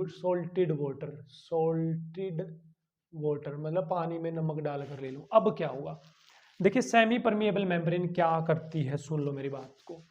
वो लो कंसंट्रेशन ऑफ सोल्यूशन से हाई कंसंट्रेशन ऑफ सोल्यूशन की तरफ मूवमेंट करवाती है। मतलब यदि सेमी परमिएबल, जैसे मैं दरवाजे पे खड़े हो जाऊं, मैं बोलूंगा भाई इस साइड से बाहर से अंदर आ सकते हैं बच्चे, लेकिन अंदर से बाहर नहीं जा सकते, तो मैंने रेस्ट्रिक्टेड मूवमेंट कर दी कि एक ही डायरेक्शन में मूवमेंट होगी बस। वो कहां से कहां होगी? लो कंसंट्रेशन सोल्यूशन की है बच्चे। यहाँ पर कई टीचर ना इसको हाई कंसंट्रेशन भी लिखवाते हैं, हाई कंसंट्रेशन से लो कंसंट्रेशन की तरफ, लेकिन वो सोलवेंट की लिखवानी जरूरी है वहां पर। तो यदि सोल्यूशन की बात करोगे तो लो कंसंट्रेशन सोल्यूशन से हाई कंसंट्रेशन सोल्यूशन की तरफ यदि मूवमेंट हो रही है सोलवेंट के पार्टिकल्स की थ्रू सेमी परमिएबल मेम्ब्रेन, तो ये कहलाता है ओस्मोसिस। क्या कहलाता है? ओस्मोसिस। तो अब होगा क्या बच्चे? यहाँ पर तो पानी है तो लो कंसंट्रेशन है, यहाँ पर पानी में नमक है तो ये हाई कंसंट्रेशन है, तो क्या होगा? ये जो पानी है ये इधर आने लग जाएगा। ये प्रोसेस कहलाएगा ओस्मोसिस। जैसे मैं एग्जांपल दे रहा हूँ आप लोगों को। मान लीजिए ये पानी है बच्चे, पानी, इसमें मैंने ना एक अंडा डाल दिया। अब बताओ पानी है तो लो कंसंट्रेशन है, अंडे में तो पानी के अंदर प्रोटीन वगैरह ये सब घुला होता है, तो यहाँ कौन सी कंसंट्रेशन है? हाई। तो पानी इसके अंदर चला जाएगा SPM में से, तो अंडा ना फूल जाएगा। ठीक है। यदि मैं इसी अंडे को नमक वाले पानी के अंदर डाल दूं, नमक वाले पानी के अंदर, तो यहाँ पर हो जाएगी हाई कंसंट्रेशन, क्योंकि इसमें अब नमक आ गया है, और अब क्या हो जाएगा? ये सोल्यूशन बाहर की तरफ आ जाएगा अंडे में से, तो अंडा श्रिंक मतलब पिचक जाएगा। यहाँ पर ये क्या है? ऑस्मोसिस। घर पे आप देखते हो भाई, आप गाजर वगैरह, काजू बादाम किशमिश ये सब चने वगैरह पानी में डालते हो तो ना फूल जाते हैं कुछ टाइम के बाद, तो ये ऑस्मोसिस के कारण ऐसा होता है। क्लियर है? ऑस्मोसिस आपको क्लियर होना चाहिए, डेली लाइफ में हम रोज देखते हैं। ठीक है। अब क्या होगा बच्चे यदि मैं ऑस्मोसिस को रोकना चाहूं तो देखो ये है मेरे पास SPM, ठीक है, और ये कौन है बच्चे? मेरे पास वाटर, और ये क्या बच्चे? मेरे पास सोल्टी वाटर, ठीक है ना, सोल्टी वाटर। अब बोलो क्या होगा? पानी यहां से यहां जाएगा क्योंकि SPM उसको अलाउ करेगी, लेकिन मैंने यहाँ पर पिस्टन लगा दिया बच्चे, और पिस्टन पे मैंने लगा दिया प्रेशर। अब क्या होगा? देखो जैसे ही ये अंदर आने की कोशिश कर रहा है, मैंने इस पे प्रेशर लगा दिया, भाई अंदर मता मता मता मता मता मता, तो बोलो ये प्रेशर इसको रोक देगा। तो यहां पर आपने जो प्रेशर लगाया है जो ओस्मोसिस को होने नहीं दे रहा, तो ये प्रेशर कहलाता है पाई, ओस्मोटिक प्रेशर। तो क्या है osmotic pressure? The minimum pressure required to stop osmosis, इसको डिनोट किया जाता है पाई से। तो बच्चे पाई डायरेक्टली प्रोपोर्शनल होता है इस सोल्यूशन की कंसंट्रेशन के। यहाँ ज्यादा कंसंट्रेशन होगी तो जल्दी जल्दी मॉलिक्यूल आएंगे, जल्दी जल्दी मॉलिक्यूल आएंगे तो उतने ज्यादा प्रेशर लगाना पड़ेगा, तो कंसंट्रेशन के डायरेक्टली प्रोपोर्शनल होता है। पाई डायरेक्टली प्रोपोर्शनल होता है बच्चे टेम्परेचर के। जितना ज्यादा टेम्परेचर होगा तो ये जल्दी जल्दी इस पर टक्कर मारेंगे, जितनी ज्यादा टक्कर मारेंगे तो उतनी ज्यादा प्रेशर लगाना पड़ेगा हमें रोकने के लिए। तो पाई डायरेक्टली प्रोपोर्शनल आ गया बच्चे CT के। किसके? CT के। अब जो कंसंट्रेशन है ये किसके इक्वल होती है बच्चे? Number of moles divide by volume into में टेम्परेचर। अब हम यहाँ पर हमें ना मोलैरिटी कंसीडर करनी है। क्या कंसीडर करनी है बच्चे? मोलैरिटी। क्यों? क्योंकि टेम्परेचर का रोल आ गया है यहाँ पर। अब टेम्परेचर का रोल आ गया तो मोलैरिटी लेंगे हम लोग। तो number of moles divide by volume आ गया यहाँ पर, कंसंट्रेशन V को मैं उधर ले जाऊँ तो pi V directly proportional to NT। अब बताओ पाई तो प्रेशर है ना, तो आपने एक इक्वेशन पढ़ी होगी PV is directly proportional to NT, और PV इक्वल टू होता था nRT। तो यहाँ पर हमें जो कांस्टेंट लाना पड़ेगा वो R लाना पड़ेगा, क्योंकि ये हो रही है आपस में मैच सी हो रही है। तो देखो pi V is equal to nRT। तो बताइए पाई की वैल्यू क्या आ गई? V को उधर ले जाऊँ N/V/RT, तो बताइए पाई की वैल्यू क्या आ गई बच्चे? CRT, क्योंकि N/V C होता है। तो ये आ गया ऑस्मोटिक प्रेशर निकालने का फॉर्मूला। ठीक है, तो बताइए, अब पूरा ओपन करूंगा तो मैं इसको क्या लिखूंगा, पाई इज इक्वल टू सी क्या है, number of moles divide by volume into में आरटी। बताइए नंबर ऑफ मोल्स कैसे निकालते थे, सोल्यूट के given mass divide by molar mass into में वॉल्यूम इनटू में आरटी। तो बताइए ये जो पाई है ऑस्मोटिक प्रेशर, ये अमाउंट यानी कि मास ऑफ सोल्यूट पे डिपेंड कर रहा है, नहीं कर रहा है, तो ये भी कौन सी प्रॉपर्टी बच्चे, कोलिगेटिव प्रॉपर्टी है। क्लियर है ना कहानी यहाँ पर। अब बच्चे थोड़ा सा आगे चलते हैं, क्या होगा यदि यहाँ पर ये जो प्रेशर है, ये प्रेशर लगाया है जो मैंने, ये पाई से ज्यादा होगा, मतलब ऑस्मोटिक प्रेशर से यदि मैं ज्यादा प्रेशर लगा दूंगा तो क्या होगा। तो क्या होगा बच्चे, ये जो सोलवेंट के पार्टिकल इधर साइड में आने लग जाएंगे, उल्टी साइड में चलने लग जाएंगे। देखो इधर से उधर जा रहे तो ये ओस्मोसिस है, इधर से इधर आएंगे तो ये बच्चे कहलाता है रिवर्स ओस्मोसिस। क्या कहलाता है बच्चे, रिवर्स ओस्मोसिस। तो व्हाट इज रिवर्स ओस्मोसिस, जब हम प्रेशर पाई मतलब ओस्मोटिक प्रेशर से ज्यादा अप्लाई करते हैं तो उल्टी डायरेक्शन में सिर्फ सोलवेंट के मॉलिक्यूल चलेंगे। तो बोलो इसमें तो सोल्टी वाटर था, तो ये सोल्ट को छोड़कर सिर्फ पानी पानी इधर आएगा, तो बोलो पानी तो प्योर हो रहा है। क्यों हो रहा है प्योर, क्योंकि इसने सोल्ट को तो दिया छोड़ और पानी पानी आ गया इधर, इसलिए इसको रिवर्स ओस्मोसिस मतलब आरओ, जो आरओ होते हैं ना घर पे लगाते पानी प्योरीफाई करने के लिए, वहां पर यूज किया जाता है। अब चलिए आइसोटोनिक सोल्यूशन क्या होते हैं बच्चे, ऐसे सोल्यूशन जिनका जो ओस्मोटिक प्रेशर है पाई वो आपस में इक्वल होता है, ऐसे सोल्यूशन को आइसोटोनिक या आइसोओस्मोटिक सॉल्यूशंस बोला जाता है। क्लियर है कहानी, हाँ जी सर बिल्कुल क्लियर है। चलिए भैया आगे चल रहे हैं हम लोग, धीरे धीरे हमने सारी कोलिगेटिव प्रॉपर्टीज कर ली हैं।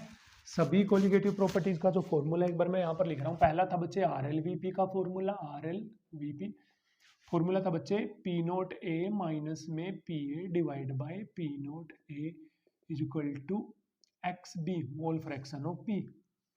ठीक है, दूसरा था बच्चे elevation in boiling point, elevation in boiling point, उसका फॉर्मूला था बच्चे delta T B is equal to K B into में एम।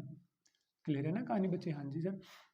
तीसरा था बच्चे depression in freezing point, depression in freezing point, freezing point वो था बच्चे delta T F is equal to K F into में एम। अगला आता बच्चे हमारे पास osmotic pressure pi is equal to N by V R T, pi is equal to C R T, that is osmotic pressure. तो ये फॉर्मूले थे बच्चे, ठीक है, ऑस्मोटिक फॉर्मूला नहीं, ऑस्मोटिक प्रेशर। क्लियर है। अब इसको यदि मैं m को ओपन करूं तो क्या आएगा बच्चे, K B give number of moles of solute divide by mass of solvent into में 1000। ठीक है ना, ये था ना, हाँ जी भाई। इसी तरह से यहाँ पर m को ओपन करूंगा तो मैं क्या आएगा, delta T F is equal to K F into में number of moles of solute divide by mass of solvent into में 1000। ठीक, अब यहाँ से हम जो नेक्स्ट टॉपिक की तरफ प्रोसीड कर रहे हैं बच्चे वो है वेंट होफ फैक्टर। क्या है वेंट होफ फैक्टर, ठीक है, समझना है भाई टॉपिक, 10-12 मिनट और लगेंगे इस वीडियो लेक्चर में, थ्योरेटिकल कंसेप्ट हो जाएगा हमारा क्लियर। फिर उसके बाद हम अगली वीडियो में लेकर आएंगे आप लोगों के लिए न्यूमेरिकल्स और previous year questions of this chapter that is solution. Clear है, हाँ जी भाई चलते हैं। अब सुनो बड़े ध्यान से समझना है, यहाँ पर जो डेल्टा टीबी की वैल्यू है बच्चे वो किस पे डिपेंड कर रही है, number of moles of solute पे। चाहे आप फॉर्मूले में देख लो के बी इंटू में number of moles of solute, W1 into में क्या आ गया 1000। ठीक है, number of moles of solute पे डिपेंड कर रही है। अब बड़े ध्यान से समझो, अब मैंने क्या किया, ये जो पानी है इसमें 1 मोल डाल दिया, से मैंने x डाल दिया 1 मोल, तो बताइए मैं n की जगह क्या, अच्छा 1 मोल मान लीजिए मैंने NaCl डाल दिया, तो मैं n की जगह कितना पुट करूंगा 1, n की जगह कितना पुट करूंगा 1, तो बताइए मेरा डेल्टा टी बी किसके इक्वल आएगा, डेल्टा टी बी आएगा बच्चे के बी इंटू में 1000 डिवाइड बाय W1, क्योंकि जो n है ना उसकी जगह आ गया बच्चे 1, ये आ गया मेरा डेल्टा टी बी। बड़े अब यहाँ पर हुआ क्या एक्चुअली में, अब NaCl जो है उसका तो हमने 1 मोल डाला था, लेकिन जैसे वो पानी के अंदर गया तो वो तो जाकर टूट गया तो उसने क्या बना लिया, Na पॉजिटिव प्लस में Cl नेगेटिव, तो एक बंदे के अंदर जाकर 2 बंदे बन गए। अब हमने जो हमारी कैलकुलेशन करी डेल्टा टीबी की, वो तो 1 मोल के हिसाब से करी, लेकिन अंदर जो प्रैक्टिकली हो रहा है वो तो 2 मोल का हो रहा है, क्योंकि वो तो 2 मोल में टूट गया। तो इसका मतलब यदि मैं डेल्टा टीबी जो ऊपर निकाल ली है तो इसको बोला जाएगा कैलकुलेटेड डेल्टा टीबी, जो हमने कैलकुलेट करी है थ्योरेटिकली, ठीक है, या इसको हम बोलेंगे डेल्टा टीबी थ्योरेटिकली जो आई है। लेकिन प्रैक्टिकली क्या हो रहा है, डेल्टा टीबी अब निकालेंगे। प्रैक्टिकली का मतलब होता है बच्चे ऑब्जर्व्ड। तो बताओ के बी इंटू में 1000 डिवाइड बाई W1।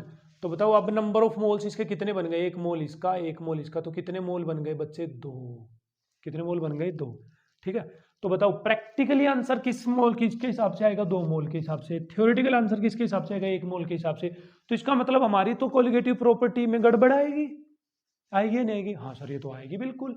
तो सुनिए, यदि आपके पास ऐसा सोल्यूट है जो पानी में जाकर ना तो टूट नहीं रहा वो, और ना ही वो जुड़ रहा, मतलब बाहर से 1 मोल डालोगे तो वो अंदर भी 1 ही मोल रहेगा, ठीक है ना, मतलब ना तो वो जुड़ेगा ना वो टूटेगा। ऐसे केस में आपको ये सिंपल फॉर्मूले यूज करने हैं। तो ऐसे ऐसे सोल्यूट हैं कौन बच्चे, मैं बता दूं आपको, ग्लूकोज वगैरह है, सुक्रोज वगैरह है, यूरिया वगैरह, ये ऐसे ऐसे हैं जो अंदर जाकर ना तो टूटते ना ही जुड़ते।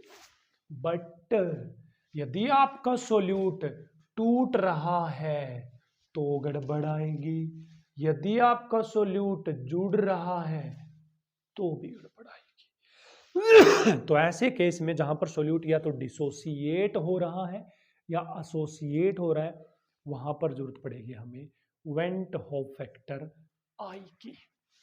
किसकी जरूरत पड़ेगी हमें, वेंट होफ फैक्टर की, आई की, ठीक। तो बताओ अब यदि मैं इक्वेशन 1 और इक्वेशन 2 को 1 से डिवाइड कर दूं बच्चे, तो क्या आएगा, delta T B observed divide by delta T be calculated, किसके को लाएगा, के बी इंटू में 1000 डिवाइड बाई W1 इंटू में 2 डिवाइड बाई के बी इंटू में 1000 डिवाइड बाई W1 इंटू में 1, के बी से के बी कैंसिल, 1000 W1, तो delta T B observed by delta कितनी वाली होगी, 2/1 = 2। तो यही आता है बच्चे आई, यही है आई। तो आई निकालने का पहला फॉर्मूला आ गया आप लोगों के पास, में लिख दूं यहाँ पर। आई कैसे कैलकुलेट कर सकते हो आप, ऑब्जर्व्ड कोलिगेटिव प्रॉपर्टी ऊपर ले लो divide by calculated colligative property या थ्योरेटिकल कोलिगेटिव प्रॉपर्टी कहाँ ले लो, नीचे, डिवाइड कर दो तो क्या आ जाएगा आई। एक फॉर्मूला हो गया, क्लियर है। दूसरा फॉर्मूला, अब बताओ ध्यान से, यदि मैं इस नंबर ऑफ मोल्स को खोल लूंगा बच्चे यहाँ से, तो किसके इक्वल आएगा, given mass divide by molar mass. तो बताओ मोलर मास और जो कोलिगेटिव प्रॉपर्टी वो इनवर्सली प्रोपोर्शनल है या नहीं है, ठीक है। तो इसका मतलब यदि आप आई को मोलर मास की टर्म में निकालना चाहते हो तो आपको क्या करना पड़ेगा, आई निकालने के लिए देखो कैसे, ऑब्जर्व्ड नीचे लेना पड़ेगा, कैलकुलेटेड ऊपर, मतलब थ्योरेटिकल मोलर मास लेना पड़ेगा ऊपर और ऑब्जर्व्ड मोलर मास लेना पड़ेगा आपको नीचे। सर ये मोलर मास का कंसेप्ट समझ में नहीं आ रहा, बड़ी सोचो। आपने बाहर से कितना मास डाला है NaCl का, 35 और लगभग 22 57 पॉइंट कुछ डाला आपने, लेकिन अंदर जाकर तो वो टूट रहा है।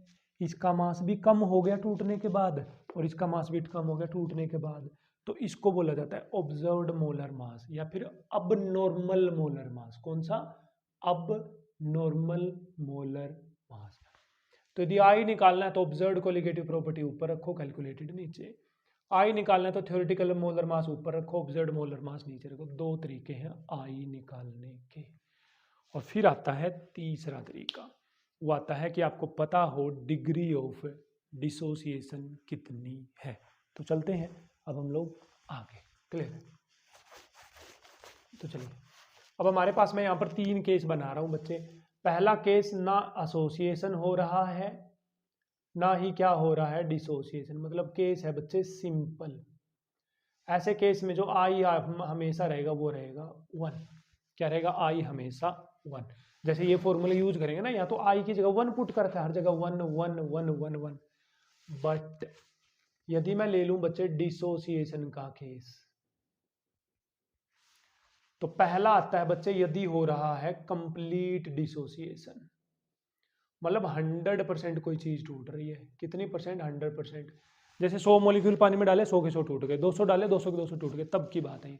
तो ऐसे केस में number of ions equal to I आता है। जैसे बताओ NaCl का 100% डिसोसिएशन हो गया, तो NaCl कितने आयंस में टूटेगा? एक Na प्लस Cl नेगेटिव, तो टोटल कितने आयंस हो गए? 2, तो इसका आई आएगा बच्चे 2। बताओ कैल्शियम क्लोराइड यदि 100% टूट रहा है तो बताओ Ca2 पॉजिटिव प्लस में 2Cl नेगेटिव, तो कितने आयंस आए? 2 इसके, 1 इसके, तो 3, तो आई की वैल्यू आ गई 3। तो बच्चे यदि सॉल्यूट 100% टूट रहा है तो आई की वैल्यू आएगी वही जितने उसके अंदर आयंस होंगे। ठीक, बताओ इसके अंदर NaOH के अंदर कितने आयंस होंगे? 1 और 2, तो आई की वैल्यू आ गई 2। लेकिन कब का केस है बच्चे? जब वो 100% टूट रहा होगा। यदि वो बच्चे 100% नहीं टूट रहा होगा, ठीक है, अगला केस मान लीजिए वो 90% टूट रहा है, या वो 80% टूट रहा है, या वो 70% टूट रहा है, तो उसके अल्फा कितनी आएगी? परसेंटेज यदि दे रखा तो अल्फा निकालनी, तो 100 से डिवाइड कर दो, तो अल्फा आ गई 0.9। इसके अल्फा आ गई बच्चे 0.8। अल्फा फ्रैक्शनल वैल्यूज होती है। 70 की अल्फा आ गई बच्चे 0.7। मतलब आपको अल्फा गिवन हो और आपको आई निकालना और केस है डिसोसिएशन का। तो चले मान लीजिए ये A2 है, ये टूट कर A और A बना रहे हैं, मतलब एक बंदे के 2 बंदे बन जाए, ऐसा केस मैं ले रहा हूं सबसे पहले। तो बताइए इसके मोल मान लो मैं स्टार्टिंग में 1, तो इसके कितने होंगे? 0, इसके 0। स्टार्टिंग में बच्चे, स्टार्टिंग मतलब ये टूटना शुरू ही नहीं कर रहा अभी तक तो ये बने ही नहीं है। अब इसमें से कितने टूट गए? अल्फा चले गए। तो बताओ इसका 1 जाएगा तो इसका 1 बनेगा, इसका 1 जाएगा तो इसका 1 बनेगा, तो इसका अल्फा जाएगा तो इसका अल्फा बनेगा, इसका अल्फा बनेगा। तो बताइए आई की वैल्यू क्या आ गई? बताओ टोटल मोल कितने आए? ये तो प्रैक्टिकली है, और थ्योरेटिकली कितने थे बच्चे हमारे पास? मोल 1 थे। तो प्रैक्टिकली मतलब ऑब्जर्व्ड, थ्योरेटिकली मतलब कैलकुलेटेड। प्रैक्टिकली ऊपर ले लो तो इनको जोड़ो, अल्फा से अल्फा कैंसिल, तो 1 प्लस अल्फा आ गया ऊपर, डिवाइड बाई थ्योरेटिकल कितने थे? 1। तो आई की वैल्यू आ गई बच्चे 1 प्लस अल्फा। क्या आ गई? 1 प्लस अल्फा। यदि बच्चे यहाँ पर 3 बंदे हो, एक बंदे के 3 बंदे बन रहे हो, 3, तो ये लो A3 से कितने बन रहे हैं? A plus A। तो बताइए शुरू में कितना मान लेंगे? 1 0 0 0। ये तो थ्योरेटिकल है। प्रैक्टिकली क्या होगा? देखिए 1 में से चला जाएगा अल्फा, इसका बनेगा अल्फा अल्फा अल्फा, क्योंकि 1 1 1 1। ये तो प्रैक्टिकल है। तो बच्चे आई की वैल्यू कितनी आ गई? प्रैक्टिकल को जोड़ दो, अल्फा से alpha cancel, 1 alpha alpha that is 1 plus 2 alpha, divide by कितना आएगा? थ्योरेटिकल कितना है? 1। तो आई की वैल्यू आ गई बच्चे 1 प्लस 2 अल्फा। ठीक है, तो सुनिए यहाँ से अब हम आई निकालने का डायरेक्ट फॉर्मूला निकाल सकते हैं। देखो आई इज इक्वल टू, इसमें कितने बंदे बन रहे थे? 2। तो देखो यहाँ पर आया 1। इसमें कितने बंदे बन रहे थे टूटने के बाद? 3, तो यहाँ आ गया 2। तो यदि यहाँ पर n बंदे आ जाते तो यहाँ पर कितना आ जाता है? n-1। तो I is equal to 1 plus, देखो 2 बंदे हैं तो 1 ले लो, 3 बंदे हैं तो 2 ले लो, n बंदे हैं तो कितना आ जाएगा बच्चे? n-1 alpha. तो ये फॉर्मूला आ गया आई निकालने का फॉर डिसोसिएशन। क्या निकालने का? आई निकालने का फॉर्मूला आ गया है। क्लियर है ना कहानी?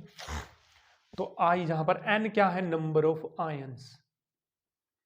अल्फा क्या है बच्चे? Degree of dissociation. और 1 आपको लेना है। तो ये फॉर्मूला आ गया किसके लिए? डिसोसिएशन के लिए। तो अब हमेशा याद रखिए डिसोसिएशन के केस में जो अल्फा होगा वो हमेशा 0 से ज्यादा होगा। अब आई के प्लस में कुछ आप कर रहे हो, जोड़ रहे हो, तो आई हमेशा 1 से ज्यादा होता है फॉर डिसोसिएशन। याद कर लो, आई हमेशा 1 होता है जब ना एसोसिएशन होता ना डिसोसिएशन होता। आई 1 से ज्यादा होगा किस केस में? डिसोसिएशन के केस में। अब आते हैं एसोसिएशन के केस में कौन सा फॉर्मूला लगाना है?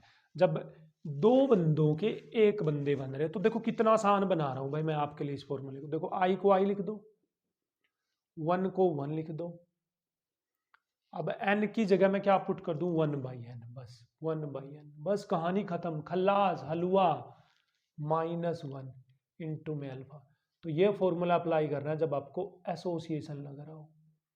क्या लग रहा हो बच्चे? एसोसिएशन, मतलब दो का एक बन रहा है तो दो रख दो, तीन का एक बन रहा है तो तीन रख दो, चार का एक बन रहा है तो चार रख दो।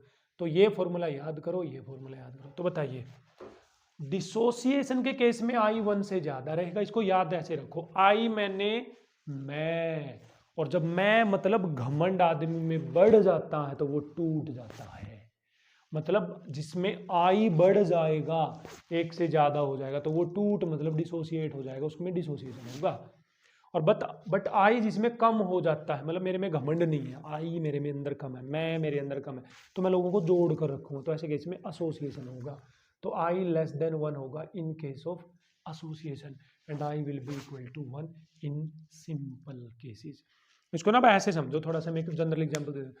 मान लो सामने ना 1000 लोगों की सेना है, मैंने एक तीर छोड़ा, तो एक तीर से कितने मरेंगे? एक।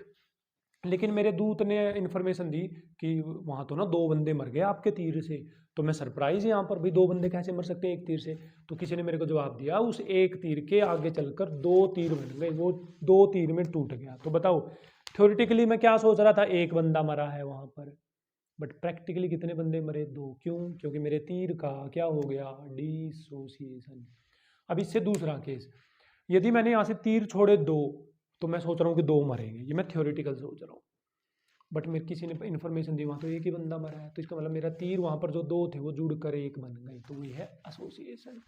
अब यदि मैं जितने तीर छोड़ रहा हूँ उतने ही मर रहे हैं वहाँ पर, तो इसका मतलब ये सिंपल केस है। तो जहाँ पर आप सोल्ट डालेंगे, एसिड डालेंगे, बेस डालेंगे, वहाँ या तो एसोसिएशन होगा या डिसोसिएशन होगा। बट यदि ग्लूकोज, शुगर, यूरिया वगैरह डालते हो तो ऐसे केसेस होते हैं सिंपल।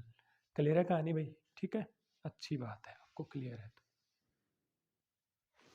तो चलिए भाई नेक्स्ट पॉइंट में हमारे पास ये एक एक नंबर के कुछ क्वेश्चंस हैं इस सोल्यूशन चैप्टर में से जो पूछे जा सकते हैं या पूछे गए हैं। तो देखिए टेम्परेचर इंडिपेंडेंट क्वांटिटी जो होती है वो होती है मोलैलिटी। टेम्परेचर इंक्रीजेज के एच इंक्रीज, मतलब टेम्परेचर बढ़ने से हेनरीज कांस्टेंट बढ़ता है, याद रखना, उल्टा होता है इसका। रेक्टिफाइड स्पिरिट जिसमें 95% अल्कोहल मिक्स होती है जनरली वाटर के अंदर, वो होता है rectified spirit. Ostwald Walker dynamic method का use relative lowering of vapour pressure को मेजर करने के लिए किया जाता है। एक्सोस्मोसिस का मतलब होता है जब बाहर की तरफ मूवमेंट हो, सेल में से कोई चीज बाहर जाए तो ये एक्सोस्मोसिस है। एंडोस्मोसिस जब सेल के अंदर कोई चीज आए तो ये एंडोस्मोसिस है। Berkeley and Hartley method to measure pi, osmotic pressure को मापने के लिए बार्कले और हार्टले मेथड का यूज किया जाता है। आइसोटोनिक सोल्यूशन वो होते हैं जिनका ऑस्मोटिक प्रेशर सेम होता है। श्रिंकिंग ऑफ सेल, सेल का पिचकना क्या कहलाता है? प्लाज्मोलिसिस। यदि NaCl सोल्यूशन की कंसेंट्रेशन 0.9% से कम है तो उसको हाइपोटोनिक सोल्यूशन बोला जाता है, और यदि उसकी कंसेंट्रेशन 0.9% से ज्यादा है तो वो बोला जाएगा हाइपरटोनिक। ठीक है, और सेम आ जाए तो हमने पढ़ा था ना पीछे यहाँ पर आइसोटोनिक। सोल्ट टेकिंग, जो लोग ज्यादा सोल्ट खाते हैं तो उनको एक दिक्कत हो जाती है, उसको ना एडिमा बोलते हैं। Pi is prefer to measure molecular mass, ये जो बड़े बड़े मैक्रोमोलिक्यूल्स हैं पॉलीमर वगैरह, उनका जो मास मीजर करने के लिए जो प्रेफर किया जाता है मेथड, वो किया जाता है pi, osmotic pressure. Depression in freezing point की जो स्टडी है वो जनरली क्रायोस्कोपी के अंडर आती है, उसको क्रायोस्कोपी बोलते हैं। इसलिए जो डिप्रेशन इन फ्रीजिंग पॉइंट का जो कांस्टेंट था उसको क्रायोस्कोपिक कांस्टेंट बोला गया था। एलिवेशन इन बॉइलिंग पॉइंट को एबिलियोस्कोपी कहते हैं, इसलिए उसके कांस्टेंट को एबिलियोस्कोपिक कांस्टेंट बोला गया। एनेक्सिया तब होता है जब हम पहाड़ों पे चले जाते हैं और ऑक्सीजन की कमी हो जाती है, क्योंकि प्रेशर कम होने से वहाँ पर सोलिबिलिटी कम होती है, तो ये लैक ऑफ ऑक्सीजन के कारण है। बैंड्स, स्क्यूबा डाइवर्स जो जब सरफेस पे आते हैं तो उनके अंदर बैंड्स पड़ जाते हैं। स्क्यूबा डाइवर्स के जो सिलेंडर होते हैं उनके अंदर कौन सी गैस होती है? हीलियम, नाइट्रोजन और ऑक्सीजन। तो ये था हमारे पास आज का वीडियो लेक्चर जिसमें हमने सोल्यूशन चैप्टर को पूरे को रिवाइज करने की कोशिश की है। और आपको ये वीडियो लेक्चर कैसा लगा भाई, ज़रूर आप कमेंट सेक्शन में जाएं और हमें बताएं। यदि वीडियो लेक्चर अच्छा लगा है तो अपने दोस्तों के साथ शेयर करें ताकि मैक्सिमम स्टूडेंट्स इस एग्ज़ाम टाइम पे इन वीडियो लेक्चर्स का बेनिफिट ले सकें। तो मिलते हैं आपसे अगले वीडियो लेक्चर में एक नए चैप्टर की रिवीजन के साथ, और उससे पहले इस चैप्टर का जो न्यूमेरिकल पोर्शन और इम्पोर्टेंट PYQs हैं उनको लेकर हम आपसे मिलने वाले हैं। तो मैं हूँ तरसेम जटैन और आप इस टाइम पे थे जटैन क्लासेस पे। सो टेक केयर भाई, अच्छे से पढ़ाई करें, मेहनत करें, मोटिवेटेड रखें अपने आप को।